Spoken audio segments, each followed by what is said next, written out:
Welcome to the Humans of Hospitality podcast. I know so many of you listening to this show love your local bar, your local restaurant, maybe your local hotel, and have so many fond memories of time in hospitality businesses.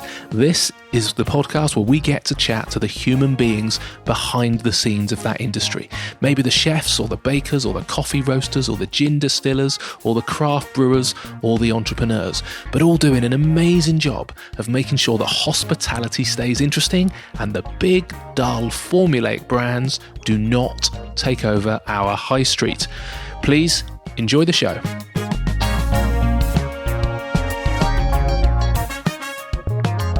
In this week's conversation, I'm going to take you back in time when beautiful tall ships crisscrossed the sea to deliver foods we couldn't grow ourselves. Now, you might be thinking I'm describing the 18th or maybe the 19th century, but actually, I'm only turning the clock back by a few months when a former herring logger called the Gallant sailed serenely into Newhaven with a cargo of olive oils, almonds, and sea salt. This programme is about the amazing groups that have an impressive vision to transport food and drink across the oceans and to our plates in a way that is not only kinder to the planet, but in the case of Sail Cargo Southeast, also supports community groups who benefit from being out on the ocean. Plus, they give hospitality businesses like the Herb Kitchen brilliant stories to share about their wind-powered ingredients. You'll hear from Dan Cuss, co-founder of the Herb Kitchen, later in this programme. But first, we meet Dhara Thompson, co-founder of Sail Cargo Southeast and the Sailboat Project based in Sussex. Dhara Thompson, thank you so much for letting me invade your personal and your workspace to come on the podcast. Thank you. Very welcome, Mark. Can you just explain where on planet Earth are we, please, Dhara? We're in Brighton. We're in a housing co-op in Brighton, off the side of which our office is built for Sailboat Project, our workers' co-op.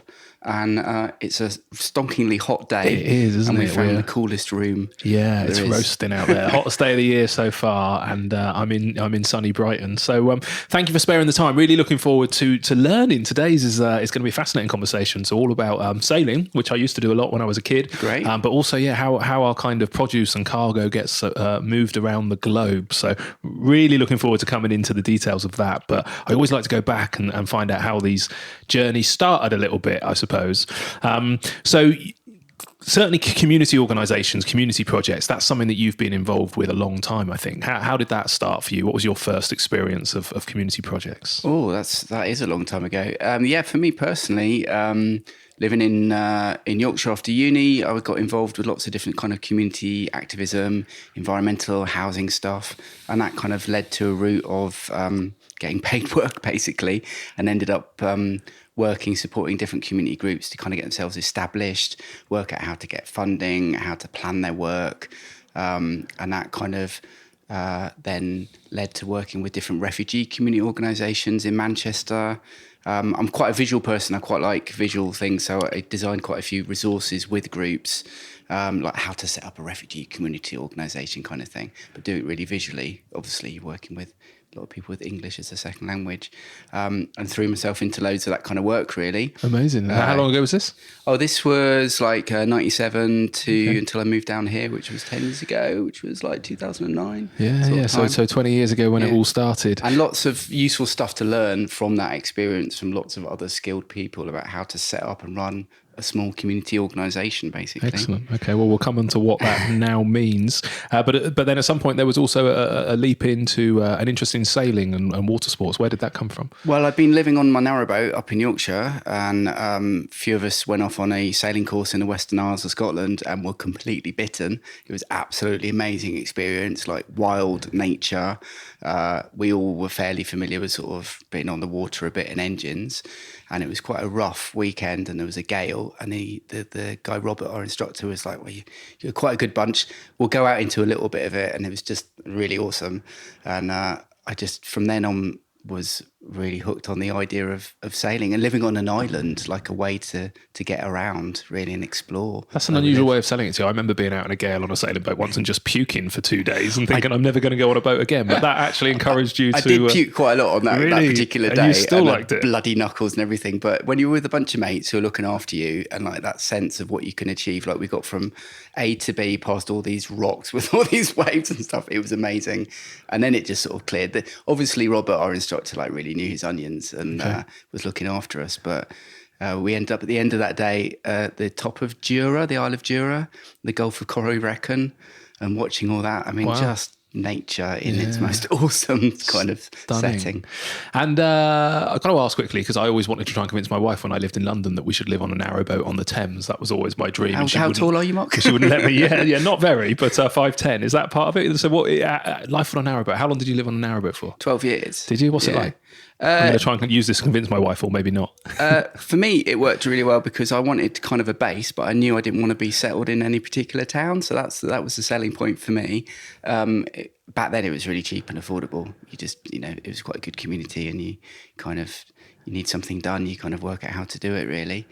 And I guess it taught a lot of skills about being resourceful and the kind of stuff that you do need when you're at sea, because there's no garages or service stations out there. You've kind of got to look after yourself. Yeah. And was it one you could actually move around, or was it static? Yeah, no, I used to travel a lot. I used to winter in kind of either Leeds or Hebden Bridge, places like that. But every summer I'd go travelling around Leeds and Liverpool Canal. And because the transport systems around West Yorkshire and Greater Manchester are so good, wherever you leave your boat, you can just be in the city in like 20 minutes and go to work. On your push bike? No, on the metro. Oh, on the metro. Yeah. I was just thinking you can't have a car on the back of your canal boat, can and you? I had a bike. Okay. I had a friend who had built a little hitch and had a motorbike hanging off the back of his. Amazing. So it was quite good. Nice. Yeah, no, I love the idea of being able to be that nomadic, I guess. So that feeling of being out on the ocean, you've ended up kind of using that to work with all sorts of people from, dementia, mental health, just kind of team building and stuff. What is it about being out on a sailing boat that kind of creates the environment that helps with those sort of issues? Well, however much you've got going on, and often I'll start when you go out, especially if I'm like first mate on a trip, I'm not responsible for everything. You're still playing on your phone, you're sending out social media stuff. It starts to drift away, especially when the signal goes, but it's all encompassing. And that's not just when it's full on or rough, just when it's a lovely day. It's all encompassing, trying to make the boat sail to its best, just getting into a rhythm, especially on a passage, getting into a rhythm of just eating and sleeping and doing the jobs that need doing. It's very settling.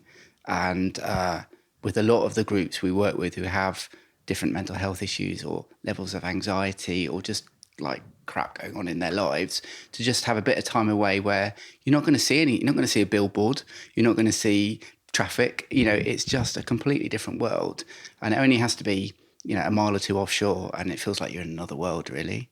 Yeah, amazing. Okay, we'll come on to the effect of that a little bit in a minute. But what was the trigger then? So you moved from Yorkshire down to Brighton 10 years ago. Why? Yeah, well, Brighton seemed to be a better bet than Bradford for learning to sail a bit more. And my friend Indra and I set up Sailboat Project, basically. We wanted to be out on the water. So you moved specifically to set that up? Yeah, and there's various other sort of reasons, but it was the thought of we wanted to get into sailing a bit more, and we knew we wouldn't be able to afford a boat privately, so how could we make it work? And there must be other people in our position, and some of the experiences we'd had have been on some sailing trips where it's quite sort of shouty and macho and blokey, and if you don't eat bacon then you're a weirdo, and even if you read a book you're a bit odd, and we wanted to replicate some of the environments we were used to working in, where you kind of listen out for each other, you respect people's differences or whatever,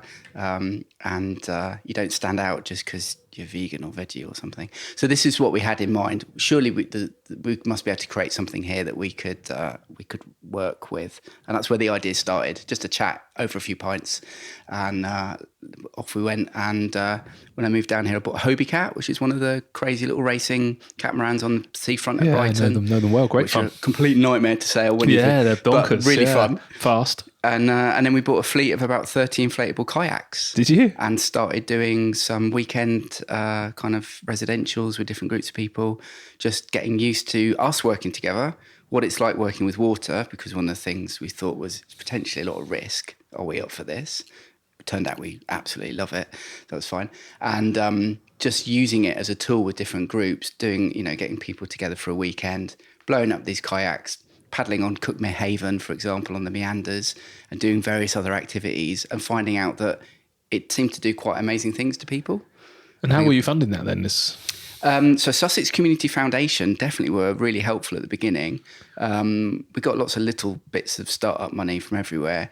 The main thing was kind of sweat equity. We didn't pay ourselves for the first few years. Sweat equity, I love that. That's a great term. And use that. Well, it's a way, rather than saying I haven't been paid. Yeah, absolutely. Well, this is what it's adding up to. This, you can use it as match funding, or build up the coffers so that eventually we could buy our first sailboat. Okay, so how long did that take then? When did you get the first boat, and what is the sailboat project? So we've had Carrick since for about 8 years now. She's a 30-foot westerly renown. Ketch, so she's got 2 masts, 3 sails, lots to play with, easy to manoeuvre. She's like a Volvo. A friend describes her as like the Volvo of sailing boats, kind of pretty sturdy and looks after you. Was pretty good choice, really. And then we got her coded to like the Coast Guard code for taking out fee-paying people. Realised pretty early on people wanted to learn formally and get qualifications, so we went down the route of becoming an RYA, Yachting Association Training Centre. And then it kind of hasn't stopped from there, really. Nice. And so now you do that commercially. You run sailing courses for people who want to learn how to sail and get their qualifications, but you also work with kind of groups or people that would benefit from a social community perspective. Yeah. We've got 2 boats now, 30-foot and a 43-foot. We're really busy. They're both out now with 2 groups of teenagers doing their comp crew and day skipper. That's our bread and butter. That pays the moorings, the insurance, all the core maintenance work. And then on top of that, whenever we can, we try and do these community sales. So we get grant support, but we also use surplus from the sale cargo, which we'll talk about, and our merchandise, and use that to work with groups we've got some relationships with. So there's like a Esteem Youth Group in Shoreham, Transcan Sport that widens access to for trans people in Brighton. We've got Open Strings Music Group, all these groups that keep coming back to us, and we try and give them little taster sales, just a half day, but then if they're into it, give them an overnight or a little bit longer, and give them a break from what can be quite busy lives people have got, but also give them some group work skills, build their confidence. It's great for their mental health and well-being, and just then we attract people to volunteer with us. So from the school and the community work, people start volunteering. We've got about 40 volunteers in our group, which is amazing. It's what keeps us going. Yeah. So there's a lot of, I suppose, recognition, publicity, I don't know, willingness. I think we've got the royal family as well, kind of talking about mental health issues, and one, making it more acceptable to talk about it, but also looking at actually getting back into nature, and whether that's kind of in the forest or whether that's gardening clubs or sailing clubs, that has such a huge impact. And actually, maybe the Instagram generation, screen time, social media is causing more mental health issues. Have you got any kind of experience of people that you've worked with where you've had really kind of good results? Is there anything that leaps to your mind where you're like, wow, thank goodness we were here for that person or that group of people, otherwise they'd be in a very different place? Yeah, I mean, some of our volunteers, definitely, you can see that being out on the water is really great for them. We're getting much better at kind of tracking what the impact is on people. Obviously, funders want it, but it's really interesting to capture those stories. One that really stays with me is when we were doing our recovery sales. They're for people in recovery from addictions. And we did a couple of overnights, and we got brought in by the management, and they were all there in this residential centre. And I thought, oh no, what have we done? And they were like, wait, what have you been doing on the boat? It's amazing. So one of the participants said that she saw where she used to drink on the beach. She saw her life from a different perspective, and it kind of gave her a different perspective on what she could do with her life. We had the managers crying, and I was crying. It was like, wow, okay, we've got something a little bit more than I realised here. We need to work with this a bit better. So we'll go into groups in advance, prepare them, find out how, because the people in places like that and in the youth groups, they're the really skilled people at working with their clients, members. We're just giving a little intervention. But if we can line them up to go, look, this could be really big, but you need to prepare them for it and then we'll come and do a follow-up visit.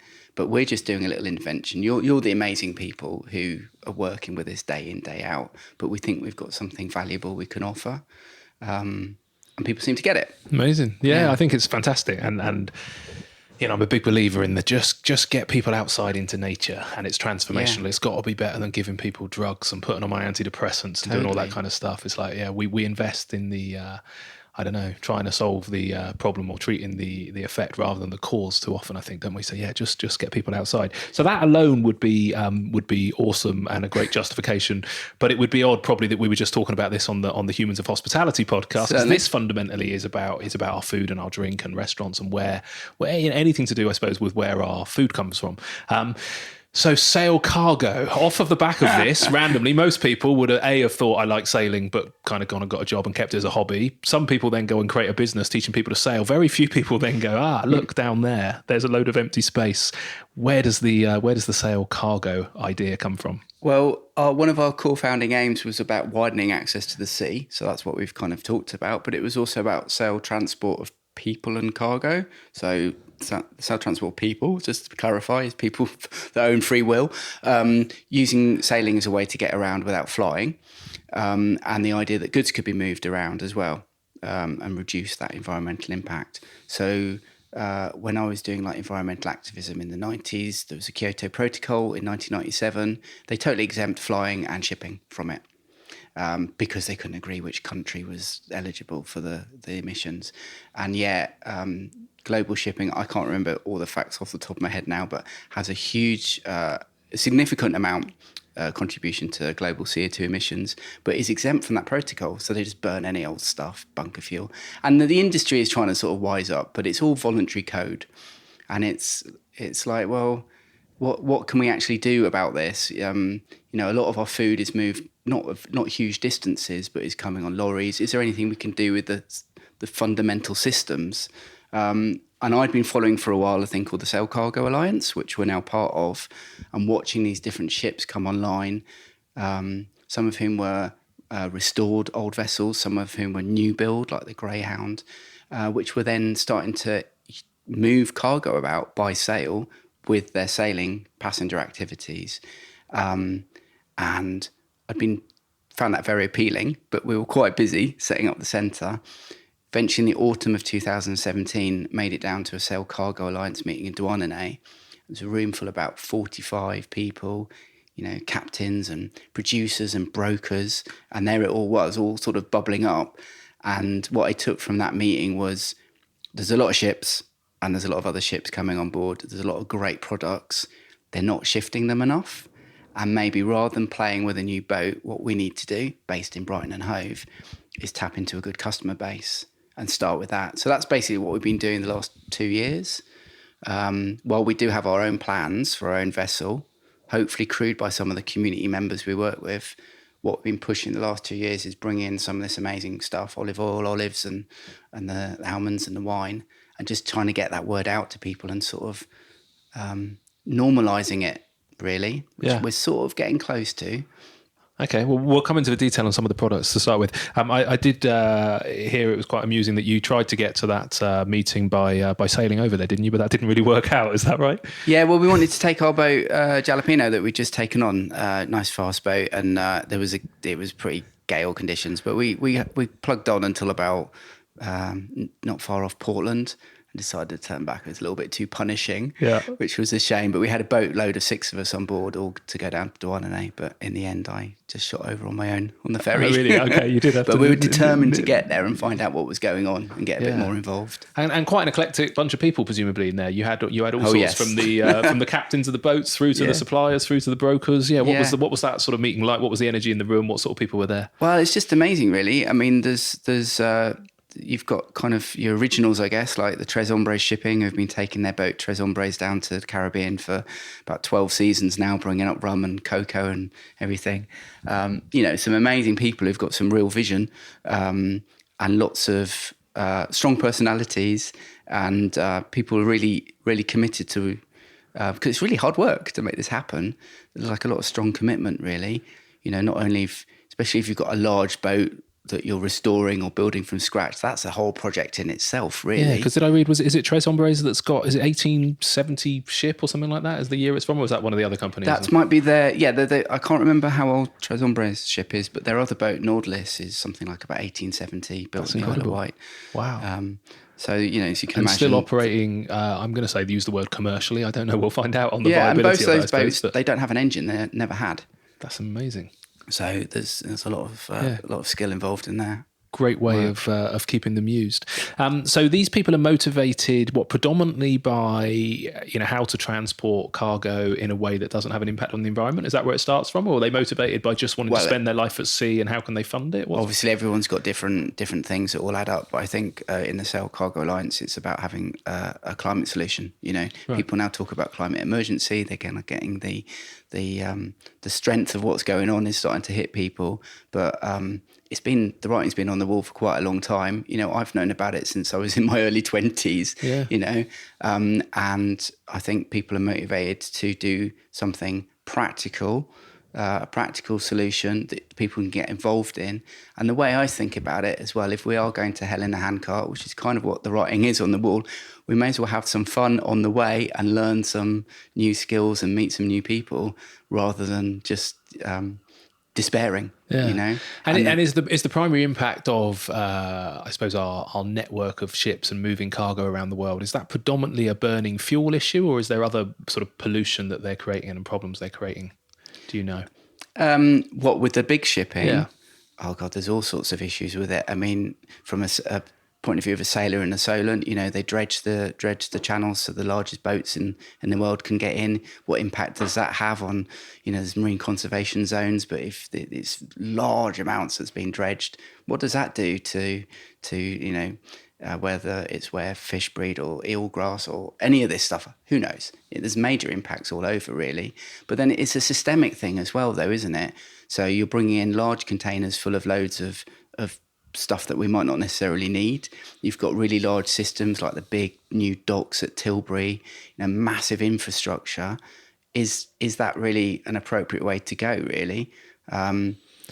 Just consumerism in general, presumably. So just, I don't know, plastic containers full of plastic toys coming in from China that get put in your cornflakes. There is the consumerism aspect, but it's the business as usual aspect as well, which says that we have to have continued economic growth. Yeah. And if we double all the time, or even go up by 2% all the time, there's finite resources. It won't work. It just won't work. We will run out of time and space for all this stuff. So if you see economic well-being of the country based on continued growth, it's going to fall off the perch. Yeah. Whereas if you see it as, are people getting what they want? Not maybe what they want, but what they need. Are they happy with it? Does it, fulfill them in the right ways? I think you've just got to recalibrate what the economy is and who it's for, really. Yeah.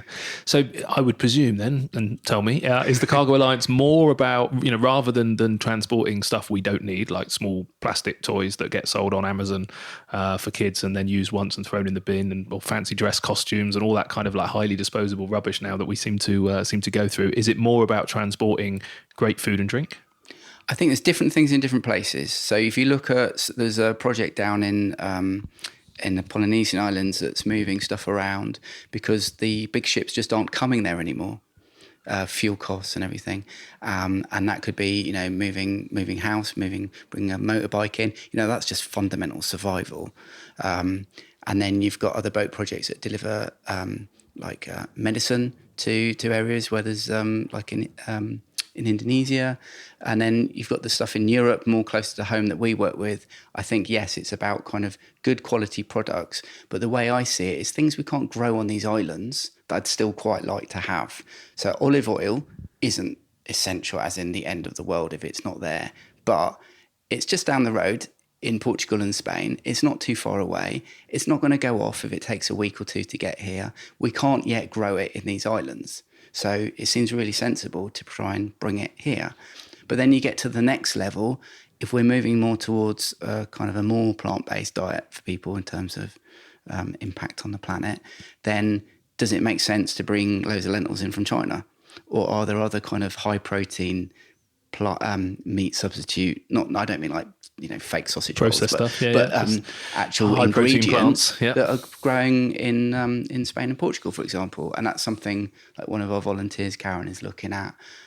Is different kind of. If you just look at like chickpeas, for example, well, maybe they're a lot cheaper and easier to get from China. But if there's something like a chickpea that does a similar thing, but looks slightly different, but they grow loads of it in Basque Country, well, let's get that in.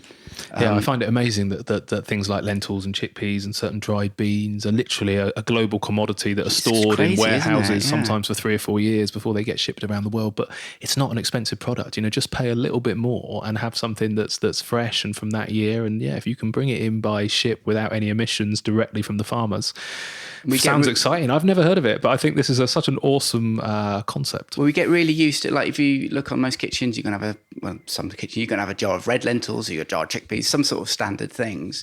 And they're only standard because of the global food industry has gone, lentils are easy, they make us good money. Chickpeas are easy, they make us good money. There's all sorts of weird stuff everywhere. I mean, I grow fruit in the garden that you don't see in the grocers.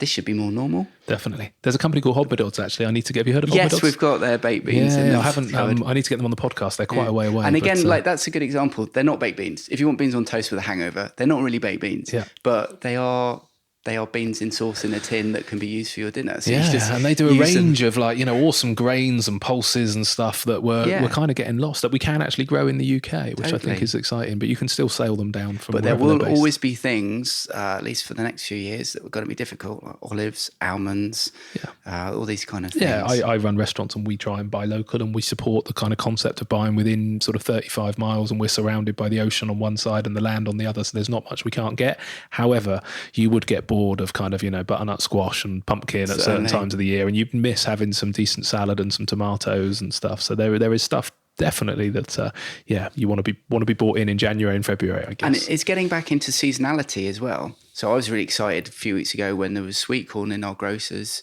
and I was like, it's from the UK and it's a really early crop this year because of climate. But there we go, brilliant! I can have corn on the cob. Seasonality.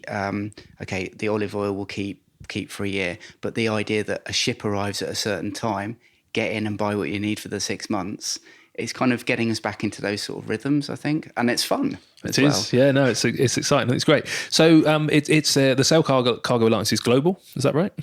Yeah, it's predominant. I would. Yeah, there's most of the ones I know about are in kind of Northern Europe, but they're going down to the Caribbean as well. There are other people like Sail Cargo Inc. that are building a massive boat in Costa Rica. There's all sorts of contacts everywhere.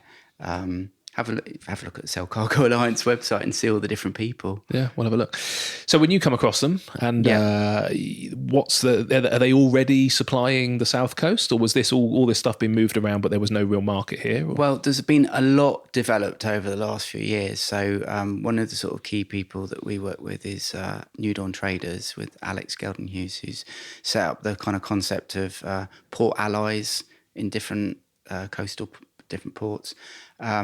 And the idea that she's also developed of community-supported shipping. So we see that you've got the producers, you've got the ship linking them with people who are their customers, but they're also more than that because we're asking people to pay up front before the voyage, like a crowdfunding thing, to help make it all happen. So there's a lot more invested in it, really. And there's a lot we've learned over the last couple of years. There's some new port allies coming on who we can give a lot of support to. Like here's ways to approach ports. Here's ways to communicate with your customers. We've got a very detailed kind of spreadsheet now of all the different products that can come up and different containers that work for different people, big 30-litre tanks down to little kind of 5-litre boxes and everything, and getting more into bulk buying of different products. So it's getting quite complicated now. I bet it is, yeah. Yeah. So a port ally is somebody who's kind of a network of people who can kind of coordinate the produce coming into their particular part of the coastline. Is that the idea? Or? Well, so you got a ship coming in, sailing boat. It's not normal. So the quays in most places are going to be like really big for big ships. Even the small big ships are big. Or it's a marina for yachts and motorboats. So how do you put in a 46-metre sailing vessel there. They're going to be far too big for the commercial quay, and the port won't want members of the public crawling all over it. If it's in a marina, it's taking up one whole pontoon. How does that work? And it's convincing everyone that it's worth having a go. So the one we had a few weeks ago in Newhaven, it did go really well. But what's the most important thing for us about it is that it can now just be repeated. We've got kind of a pattern, but to get to that point, there's an awful lot to work out. You start having conversations, food standards, trading standards, border force. All these people pop their head up. Some of whom just want to check that you're not like totally off the scale, but also fair enough what they're doing, checking the quality of everything. But they're quite onerous. It's quite onerous for the amount of cargo that you're talking about, but it's the groundwork that needs doing, really. Yeah, because there's a customs process presumably going on there. Then is there that it has to be? Don't even mention not being part of the EU, because then that brings in a whole. It's going to add a complication. Stuff. Yeah. So these guys having to pay duty then when it comes in, is that? So should we just ignore that question? There's different things for different products, really. So with the alcohol, obviously that's very involved. So Schisto wines we work with, deal with all of that, deal with bonding warehouses and everything. When it comes to the olive oil, there's all sorts of things there because there was a bit of a scandal about organic olive oil being diluted and everything. So there's all sorts of stuff there, but that's all that the producers have, all the paperwork. It's just, a lot of it is just having the right paperwork and being organised. Yeah. And with the small amounts we're dealing with, we're dealing a lot with kind of the goodwill of like, harbour masters and port authorities to be supportive, really, which they have been. Amazing. So you've got these allies you work with. When was your actual first direct import then that you'd coordinated? November 2017, we had the Nord-List come into Newhaven with 1,000 litres of olive oil. So what's the Nord-List? The Nord-List is one of the Tres ships. It's this one from 1870 odd, from built in the Isle of Wight, engineless. So that was a bit of an issue because we had to arrange a tow into the final. And where did it come into? Into Newhaven. Right. On the big commercial quay, we couldn't have customers alongside. And it was a foggy day, but it was quite dramatic, and it was great to see her arrive. They sailed right into the breakwater and then took up the tow. Wow. It was quite some sight. And this was one then that you'd coordinated. Had you pre-sold the produce? Working with New Dawn traders and with the producers down in Portugal. But we'd got people to as much as possible buy in advance so that we could commit to that order. We'd fronted it quite a lot as sailboat, and people then we had to distribute the products to them, and they were plastic 5-litre containers of the Regado family olive oil. I can't remember if we brought olives in that first time. I think it might just have been olive oil. Totally on trust. I'd met Alex a few times, and the first thing I did when I got on the boat, I had a baguette with me, and I said, "Give me one of those tubs of olive oil." Broke it open, stuck it on the bread, and tasted it. I went, "Oh, thank God, it really is good." That was a bit of luck. It was a lot based on trust, really. Yeah. Did you sell it all? Yes, that all went. Yeah. Excellent. And what was that boat before then? What had it been used for historically? Is it always a cargo vessel? Or? It had been. I think it had been mothballed for quite a while before Fair Transport took it over, which are the owners of the Tres and Nord-List. Okay. And they do this purely as a commercial exercise in transporting cargo, or is it also about teaching people to sail? They've got trainees who are learning to sail. They'll turn up at like tall ship events and get paid to be part of that. So it's kind of a mixed bag. How they actually make it all work, really. It's a great concept. I love the idea that above deck you can have people who either want to pay to be taught how to sail, or might just need to get some headspace and get off of pause planet Earth for a little time, and then down below you've got cargo moving. It feels like a kind of win-win for all involved, really, doesn't it? Apart from, I imagine, the commercial stress of actually trying to make it viable and sell the produce. For us as well, ideally we want to make a surplus, and that's the idea, and that goes into our community sailing fund and means we can do all these activities with the community groups. But it is about making a sort of practical climate solution as well. Yeah. It brings people together, and through it as well, we've generated interest in what we do in the wider sense. We have people volunteering for us. We've got amazing offer from Locate Productions, who came out and filmed the last arrival. We had a proper professional film crew on board. I was sailing our boat around Gallant. We had someone in the water with a fisheye lens. So to offer that is just really amazing. So we're going to be able to tell the story a lot better through some video shorts, thanks to them. People come up and just offer amazing things just over the door of the office while collecting olive oil. So it's creating community. So how many deliveries have you had now then? Well, so we had the Nautilus in November 17. In June 18, we met the Nautilus in Brixham and brought olive oil and salt and olives up on our boat, Jalapeno. There was a shipment to Bristol that we took a little bit from, but that felt a bit disconnected because the ship was in Bristol. So the last one we just had this July, we really wanted the boat to turn up in Newhaven, to stay for a few days, people to pour over it and have a good look around, and it all just worked like a dream. And that was the Blue Schooner Company bringing up the Gallant. Okay. Really good communication along the way, and that was just how we want it to be, really. Yeah. So different company, but all still under the Sail Cargo Alliance, basically. Yeah, different company. And has it changed? What was the word I read about how you actually get some of the produce to shore sometimes? Oh, cabotage. I love that. I thought sort of cabbages when I started reading. I was like, cabotage. That sounds like, when my mum used to make Christmas dinner. It felt a bit like a cabotage. But yeah, what is that? Well, cabotage is a legal term for when a large boat comes in from abroad. Most countries traditionally wouldn't let it then go from port to port. It had to disembark all its cargo in one major port, probably get a hefty tax, and then go on to some local, like British flagged boats who would then do the movement along the coast. So carbo is headland in Portuguese. So carbo to carbo, headland, cabotage or capoteurs. So one of the port allies in Noirmoutier in France, where we get the sea salt from, they call themselves Les Capoteurs de la Lune. So they're using that name.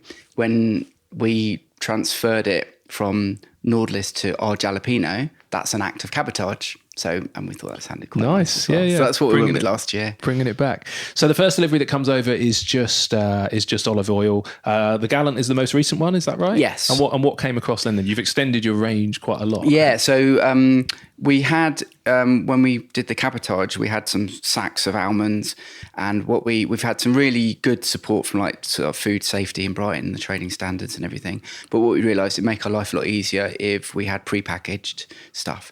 So what we've got this time, we've got caramelised, I keep calling them caramelised onions. They're caramelised almonds, and they're in little 125 gram bags. We've got whole plain almonds in 250 gram bags. And then we had 5 litre olive oil, but in bag-in box, like a wine box. So it's cardboard, a thin foil inner, much less packaging, much better for the oil because it stays out of the air and the light. And then we have these massive 30 litre steel drums called fusties full of olive oil. And they've mainly been going to various plastic-free shops in Brighton and Hove. And sea salt from Noirmoutier. And again, they had little cardboard containers before with plastic lids, and everyone's into their plastic free, so now they've got cork lids. So that's the great thing about this community supported shipping. The communication goes both ways. The growers can tell us what's working, the impact of drought, or what crops are doing better. We can talk about the packaging, what customers want.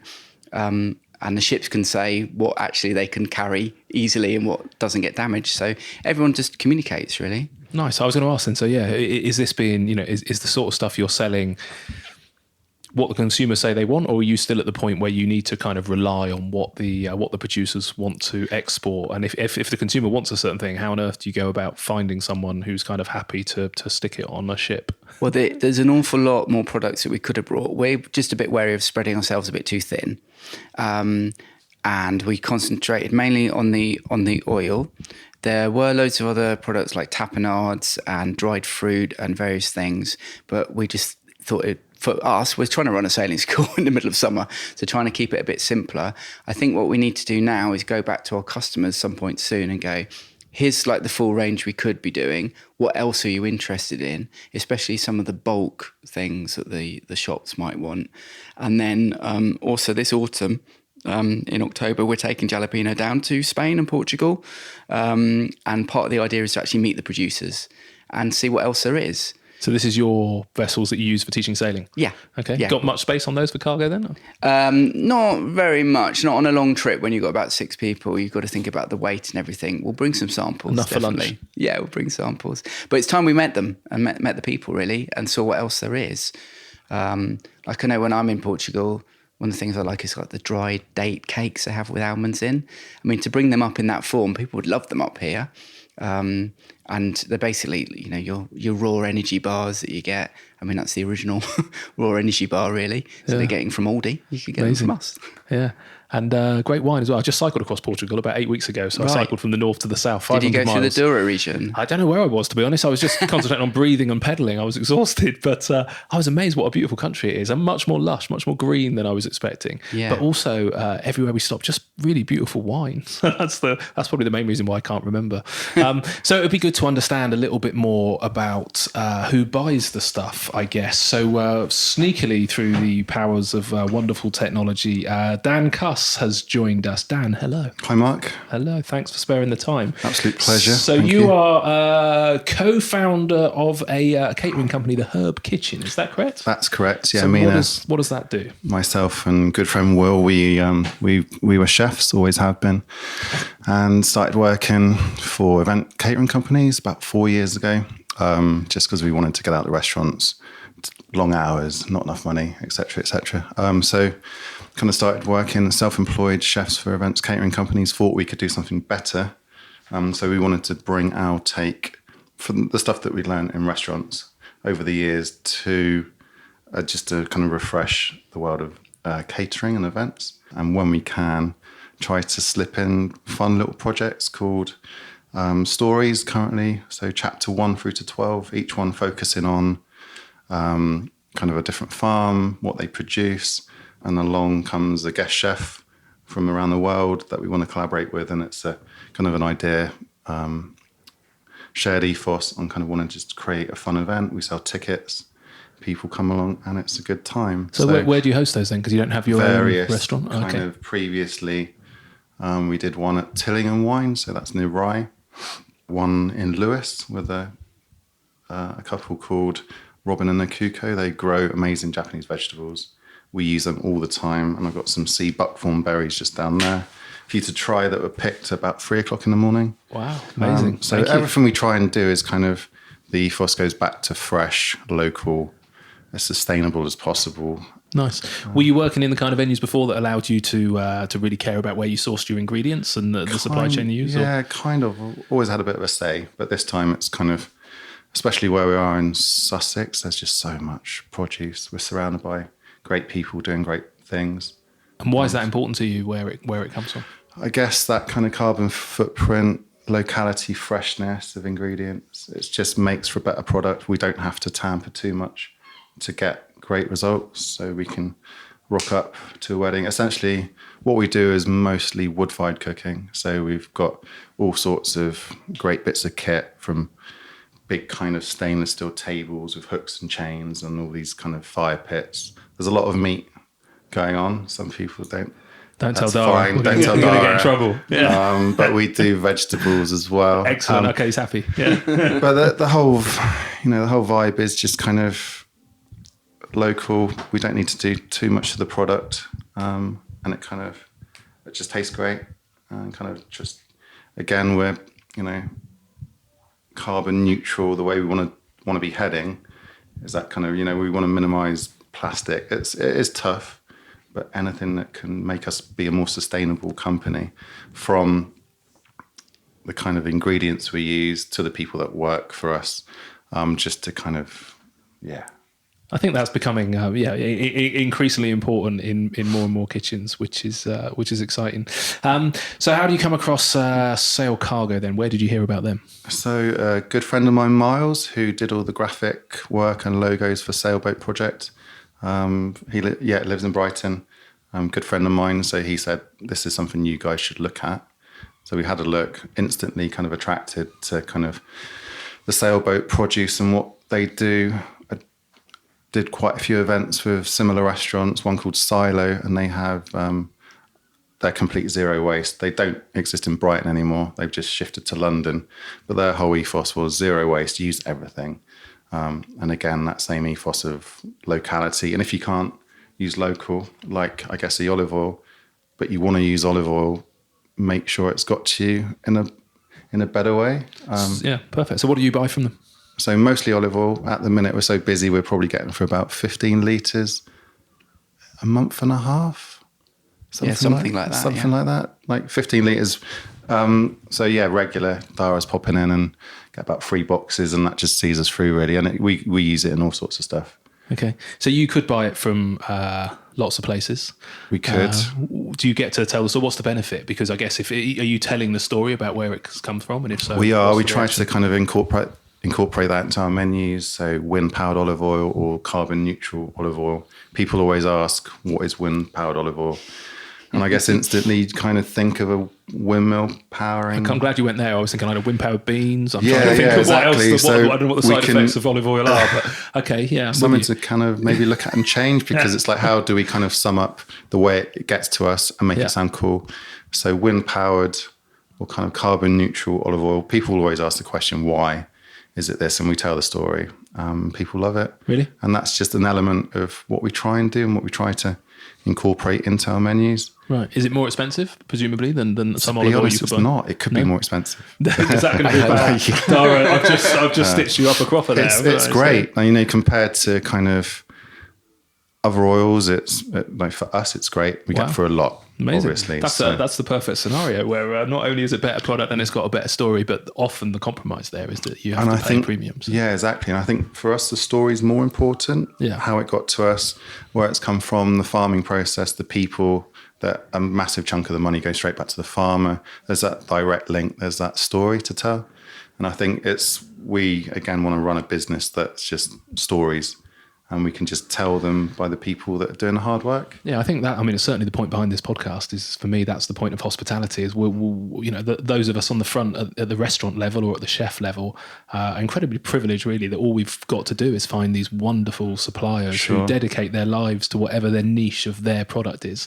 And then as long as we don't screw around with it too much and put it on the plate in front of people. Just leave it. Yeah, and then tell the story, and that's hospitality. So. Yeah, and these are the people we want to kind of talk about in the events that we do, because often they're just in the background digging up potatoes or kind of like out there and on a boat, meeting Portuguese farmers and bringing back this oil. They do all the hard work. We're lucky to, as chefs, to be able to tell that story and kind of relay it through the food that we cook.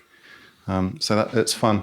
And I think that story's lost in, one of my motivations for creating this podcast, and sorry to some of the listeners who will have heard this before, but the growth of the chain restaurant, I suppose, and losing the stories, losing the connection, and it's a tough industry, hospitality. The margins are super tight, and it's great to hear that this olive oil is at an affordable price, because all too often, where the margins are getting tighter and tighter, and restaurants are closing sort of left, right, and centre, we end up compromising. But for me, hospitality was always about that. It was about breaking bread. It was about all this amazing food and drink and coffees and booze and olives and stuff that had come in from around the globe, and sitting around the table and spending time with each other, and that as a backdrop is kind of the point of being human. So it would be a shame to lose that, and I think the Sail Cargo Alliance and what they're doing is a brilliant example of keeping that in place, I suppose. So are you planning, and again, I'm kind of stitching you up here and making you commit, but the kind of produce that you can now get, are you now working with Dhara and going, look, we'd like more of this? It kind of works as an ethos and as a story, and would you like to see more stuff coming in under Sail Power? I think we want to get wine in the future. That's something we want to add to our offering. So, obviously we do big weddings for big numbers, and obviously they always want to drink a lot at weddings. So to be able to introduce that and kind of have that as a bit of a package to offer. We've taken some of the olives from Dhara as well. Yeah, they're great. A few, yeah. We just kind of drain them and we kind of just marinate them in what we want to do. Get some orange and some rosemary. Nice. Bits and pieces, and then we can kind of dry them out. We've done quite a lot with the olives. Almonds we haven't had yet, have we? But we want to. No, not yet. But I guess what we haven't had a chance to do, just because we're both really busy, is just to show you the full product range that the producers have got, really, and see what you're interested in. And I was saying earlier to Mark, we're taking one of our boats to Spain and Portugal in October, partly to go and see what else there is down there. Yeah. So You'll have to have the misfortune of having to try lots of wine. Talking of which, actually, in that little gap we had just now, you opened a lovely bottle of wine. What are we drinking, Dhara? This is a Fossil. This is an award-winning wine from that Anton from Shisto Wines brings in.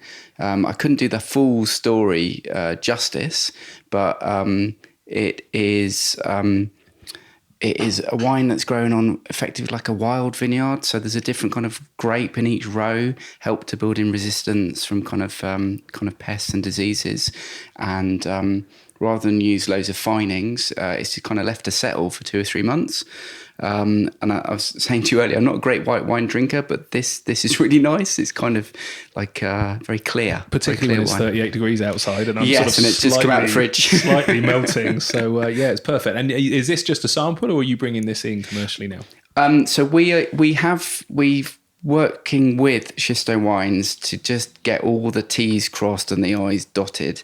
So Anton and Shisto Wines totally have an import business. They do all the bonding warehouse. It's all covered with HMRC and everything. We're just trying to work out how we, as the next level of the chain, can do it and still stay kind of keep everyone happy legally. Yeah. So effectively we're the couriers. So that's what we're setting up, is a shop front where people can buy the wine. The money goes direct to Shisto. They deal with all of that, and we are then just delivering it.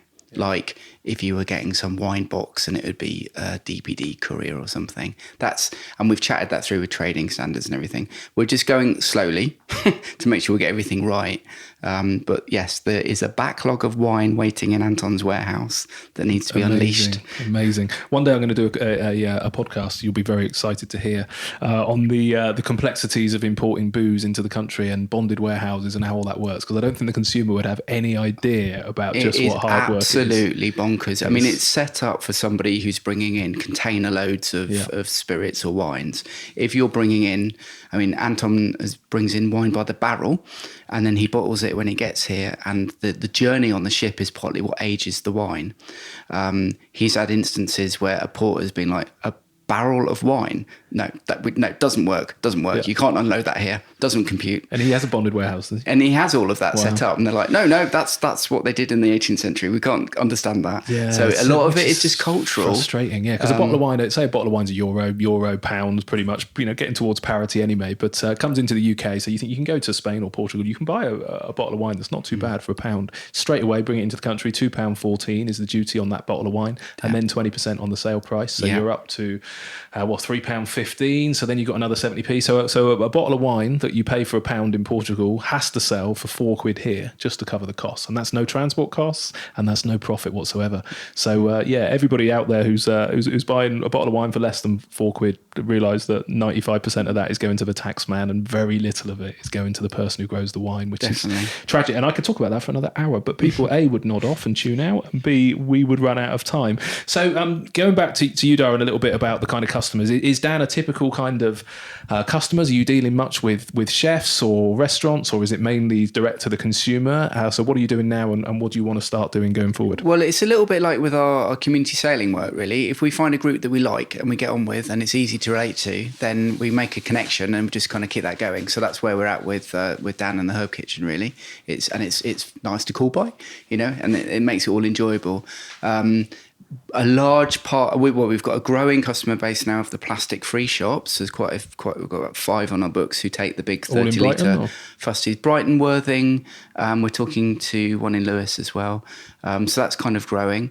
But the core of it really is the individual customers. And what we try and say is buy your 5-litre tub of olive oil. It's £45 if you buy it in advance, £50 when the ship's here. That feels like a lot of money to people, but if you break it down per litre for the quality that it is, and it is hard to make a comparison because the olive oil industry is a little bit mafioso in kind of the detail of what's actually in it, but we like to think it's a good value product. The idea is that you as an individual would then get together with 2 or 3 neighbours and split it into your own bottles. You're doing the bottling. You're covering the cost of the health and safety, all this kind of stuff, and we transfer it to you. You're doing a bit of the work. And that's the core of our customer base, really. So after this Gallant that just came in a couple of weeks ago, people collected their oil And then they were like, oh, can I get another one for my neighbours, for so-and-so, or they're coming back to you? Can we have another 2 boxes? Because word gets out. And that's what we're relying on a lot, really, is word of mouth. So in between deliveries now, you're holding some stock to help those people out who just want a bit here and there. Is that correct? Yeah, we've got some stock. It's a bit of a balance. If ideally the ship comes, it's all been pre-ordered, it gets collected and it's gone, tick. Right. However, you need some stock because otherwise you haven't got the story. And when does the ship come back? Well, this is what we're already chatting. They're calling through at the end of September. We're just trying to work out if we've got the capacity to kind of deal with that. The idea is to set up a regular spring, summer and autumn delivery. Okay, and they're not just coming into the country through you. There are other yous that they're working with? Or? Yeah, so they come up from Portugal. It's a different schedule each time, but the general pattern is pick up olive oil in Portugal, go to Noirmoutier to drop off oil, pick up salt, go to either Brittany or straight on to somewhere like Penzance or Falmouth, a little call into Poole, and then to us, and then round to Ramsgate and Netherlands. So there's a little circle, and then the bigger ships that are doing the Caribbean and call into Porto and Northern Europe might drop off some of their stuff, and the smaller ships can then take it to the other ports. And the idea is, so again, traditionally would come into one port and be distributed by road, but the idea is to cut out the road as much as possible and stop off as many ports as possible. Definitely, yeah. And there's room for other port allies to get on board. There's room for other smaller boats to get on board. I mean, there's issues about being commercially coded and all this kind of stuff. But effectively, a big boat can come in like Gallant, drop off loads of stuff. Loads of small boats can peel off from Newhaven and distribute it to Eastbourne, Brighton, Rye. You know, it can be sort of carried on like that. That's the cabotage, basically. Love it. Well, you come into Poole, that's my neck of the woods. So yeah, let me know when it's coming. I'm if I had more time, I'm going to try anyway. But yeah, with a bit of time, it'd be lovely to get the restaurants. End of September is when Gallant's looking at coming back to Poole. Really? Yeah. Well, we'll definitely have a conversation. I know plenty of restaurateurs in Bournemouth, so we should definitely look at it. It'd be amazing. But this feels like it's got to be a challenge to get and I hate to turn this into a commercial project because it's such a great concept. But fundamentally, if things don't make money, then they tend to die ultimately. So is this viable on a commercial perspective, and can it be scaled up, and what would need to happen to turn this into to stop it being a sort of community supported niche and actually make a genuine difference to the environment and supply chain? That is the challenge. So scaling up is partly if we could have more people there ready to collect when the ship comes in, that makes it a lot more viable. And makes it easier for us to buy. If we buy in for more volume, we can make the price come down. It's also, though, about the added extras you get. So it's not just about the cost of the money made on the actual olive oil coming in, it's the other connections you make. So, for example, I said about having like Locate Productions offering things, other volunteers coming and helping with us, building the profile of Sailboat Project. So we sell our sailing courses, so we keep ourselves in business. All these things kind of go around together. Where we are getting to now is we've got a really good model with Newhaven Port and Newhaven Marina, which gives us a bit more of a stable basis to look at the future cargo deliveries and know what the costs are that are involved and how it will all work. So this last delivery with Gallant to Newhaven was a really good step up for us to then go, right, now we know we can replicate this. And what the real costs are, because sometimes you don't know to start with exactly what's involved. So yeah, we've just been doing a bit of a reflection and evaluation of this last trip and what we've learned from it. It feels like we're in quite a good position to then make it actually do what it needs to do, which is bring in a bit of income for our community work. And could you ramp up supply if need be? So let's say a wholesaler got involved who wanted to distribute to restaurants and bars, for example, more likely than supermarkets, I guess. Yeah, can you ramp up supply? Well, this is a whole conversation that we've been having with Blue Schooner Company and New Dawn Traders. It's like, how do we do this? And that's what we're working on right now, actually. How do we sort of make this happen for the next voyage? Logistically, there's quite a lot to kind of get your head around. Yeah, usually. You've melted my brain. Are there more boats available? Like if demand ramps up, you've mentioned 3 or 4 that seem to be you're using regularly. Are there a lot of other sailing vessels out there doing this that you could hook into potentially? Yeah, I mean there are. Some of them are obviously doing lots of other stuff, doing like I said, like tall ship races and doing their own kind of cruises with passengers. We're really keen to get our own sail cargo vessel so that say Gallant and other large boats regularly come into Newhaven and dump off quite a lot of cargo. We can then do the transshipping either across to Dieppe. There's quite a strong connection between Newhaven and Dieppe and the different chambers of commerce, or round to Ramsgate and doing some of that kind of coastal stuff. The smaller scale stuff, that a coast that we know, and we can do shorter day trips with community members helping crew it. That's the kind of model we want to work to, and then the big ships can just turn up with loads of stuff and unload it and crack on. So it's trying to work out a logistics model that kind of works for everyone, really. Yeah. So big ship comes in, dumps it in one place. You then, through your sailing school, community projects, whatever, can take it around the coastline and deliver. So, for example, we've got Newhaven Gig Rowing Club. We're interested in the idea of rowing produce up to Lewis, because it's a tidal river. You can get there, but there's a A27 road bridge, so you can't get a big ship there anymore. And that would be like a really amazing way of involving more people and a practical solution to get it upriver to another venue. Amazing. I love it. So you need a ship. Are you talking like one of these kind of, big tall ships, 18th, 19th century kind of traditional things? Or what are you looking for? What we've been looking at is something around a kind of like a 70-foot boat, one that can be used for expeditions and passages for groups of people, separate from sail cargo, but can also have like bunks folded up and have a good cargo space as well. We're on the hunt. Seen anything? Yeah, we did see something in North Wales, which had been built for sail cargo, a steel boat with a gaff rig, so it looked the business up top, but was easy to maintain on the whole. But it did sell, which was good because we weren't ready. Okay. But was within the price range. We've got a kind of a business plan and a kind of a spreadsheet and everything ready about how it could work. So, but with we're also into the idea of maybe if someone's got a vessel like that they might want to see come to life and be used a bit more, that we could manage. That's something we do with Jalapeno. She's owned by an individual, but we manage the boat. We have like a peppercorn lease. Nice. So there's other ways of doing it. All the boats are out there. They're all sat around there. It's just finding them, basically. Yeah, presumably the old style kind of ships that transported cargo this way aren't in use usually, although hopefully if the Sail Cargo Alliance does its thing and gets more publicity and there's more demand, hopefully they'll come back onto the water anyway. But there might be one sat there in a port somewhere that you guys could utilise much better than it is at the moment, presumably. Yeah, totally. And it doesn't have to be purposed specifically for cargo.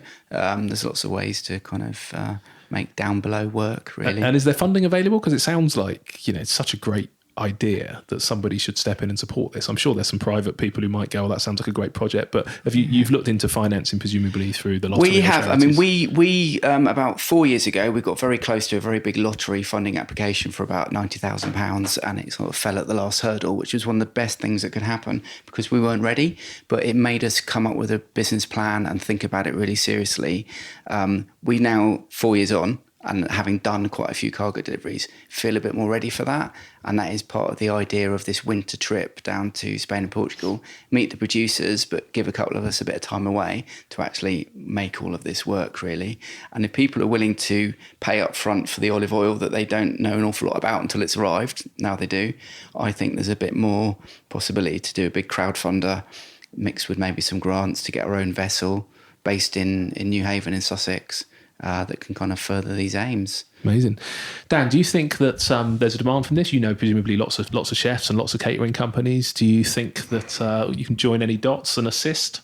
For sure, yeah. It's too easy as chefs kind of have their everyday suppliers, these big kind of companies that kind of just rock up after placing an order, 24 hours before. I think it's just a matter of spreading word, which, we're more than happy to do. It's a great product, so definitely I could see it kind of doing really well. So bring more to us anyway, for sure. We can keep on using it. As long as Dhara doesn't put the price up, obviously. Yeah, keep it the same what it is. And 20% more for new people. It could creep up a little bit. We'd still buy it. We're loyal customers. You can have a loyalty card. Thanks. Perfect. Yeah, buy 20, get free olive with every litre. Get a free bottle of wine. Get one free. I think you've got perspective as well, Dhara, and the sea can be perceived as a divider or as a connector, I suppose. What do you mean by that? Well, right now we're pulling up the drawbridges, aren't we? We live on an island. The sea is what connects us to the rest of the world, really. I mean, traditionally, the areas we're talking about, like Brittany and like round to Noirmoutier and Portugal, these are all areas that used to trade by sea all the time, and the sea is totally what connected them. It's actually not that far away, I think that we should just pursue that more rather than trying to kind of close everything down. Otherwise, we're just going to be, eating groats. How long does it take to sail down to Portugal from here? How long is a piece of string? So you can leave Brighton and be in La Coruña in 5 days on a sort of modern yacht.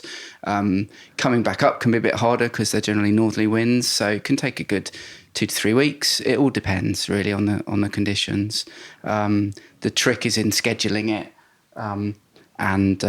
so we just came distracted. It's raining. Yeah, it's raining. God, we weren't expecting that. Amazing. It was melting, and now we're going to have some thunder. But yeah, the trick is in the scheduling. So ideally, you allow 3 weeks. If it takes 2, then you do a bit of maintenance because you got there a bit early, or something like that. And then it keeps the suppliers and the customers like Will and Dan happy because they're getting their stuff on time. Yeah, perfect. Okay. Thanks.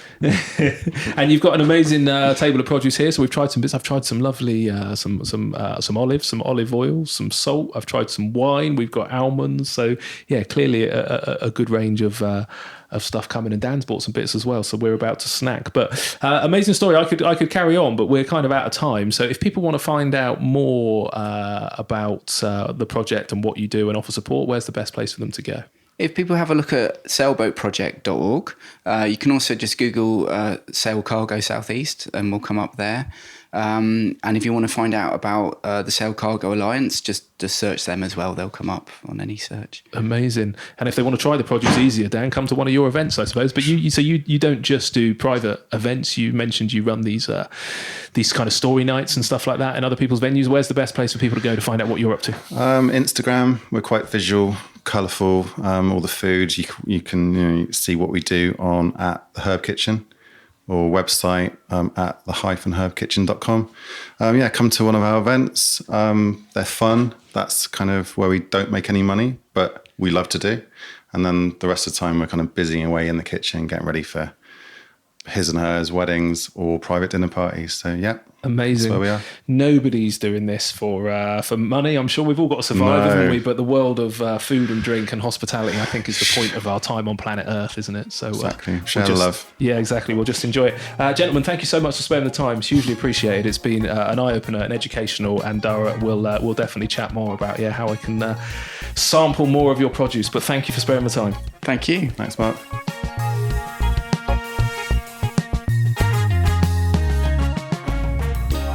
So there you have it. You have reached the end of another episode of the Humans of Hospitality podcast. Thank you so much for listening. Please go and visit our website, humansofhospitality.co.uk, for the show notes and extra episodes and information. And whilst you're there, don't forget to sign up for our newsletter and to receive free materials all about the humans behind our incredible industry. Lastly, if you could subscribe, rate and review this podcast, you will be massively helping me out, and it would be hugely appreciated. Thank you so much. We'll be launching another podcast in just 7 days' time. Cheers.